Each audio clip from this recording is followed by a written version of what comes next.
কারণ সবকা সাথ, সবকা বিকাশ, সবকা প্রয়াস, সবকা বিশ্বাস। আমরা বিশ্বাস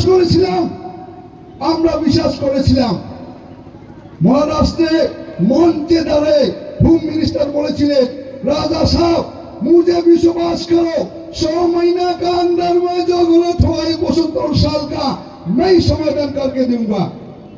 आज 6 মাস তক চলে গেল, 2 বছর হলো দ্বিপাক্ষিক চুক্তির কোনো আলোচনা নেই।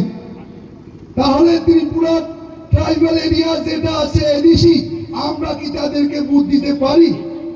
আপনারা বলুন, তাদেরকে আমরা বুঝ দিতে পারি? যারা ত্রিপুরা, যারা এডিসিতে বসবাসকারীর অধিকার থেকে বঞ্চিত করছে, যারা, তাদেরকে আপনারা বুঝ দিবেন? আপনারা? আমরা বুঝ দেব না। যারা এডিসিকে আজকে যে মানিক সরকার, মানিক সাহাজি, ত্রিপুরা রাজ্যের দপ্তর যে মানিক সাহা, সম্মানীয়, আমরা তাকে শ্রদ্ধা করতাম। উনি একজন শিক্ষিত সমাজের লোক। উনি চিফ মিনিস্টার হওয়ার সময় আমরা খুব আশাবাদী ছিলাম যে উনি নিরপেক্ষভাবে দেখবেন।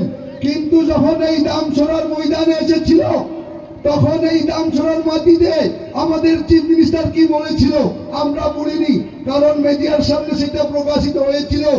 এডিসি জেনারেল নাকি সমান হয়ে গেল। এডিসি জেনারেল কি সমান হতে পারে? আপনারা বলুন। উনি খুদ এই দামছড়ার বুকে এসে দামছড়াকে বলল এডিসি আর জেনারেল সমান করে দেবে।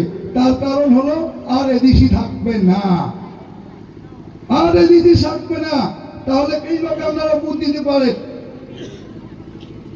তার কারণে আপনারা দয়া করে এডিসি রক্ষার স্বার্থে আপনারা আমাদের যে ভবরঞ্জন রিয়াং মনোনীত প্রার্থীকে আমূর্তুই চিহ্নের বুথ দিয়ে জয়যুক্ত করার জন্য আপামর দামছড়া এলাকাবাসীকে, দামছড়া জামপুইজিদের নাগরিকদেরকে আমি শ্রদ্ধা, আন্তরিক এবং সংগ্রামী অভিনন্দন জ্ঞাপন করে আমার ছোট্ট আলোচনা এখানে শেষ করলাম। কিছুক্ষণ পর আমাদের মহারাজ উপস্থিত হবেন, আপনারা ধৈর্য ধরেন। সবাইকে নমস্কার। মুবাগরা long live, Tripura long live, Tripura long live, Bhabaranjan long leave.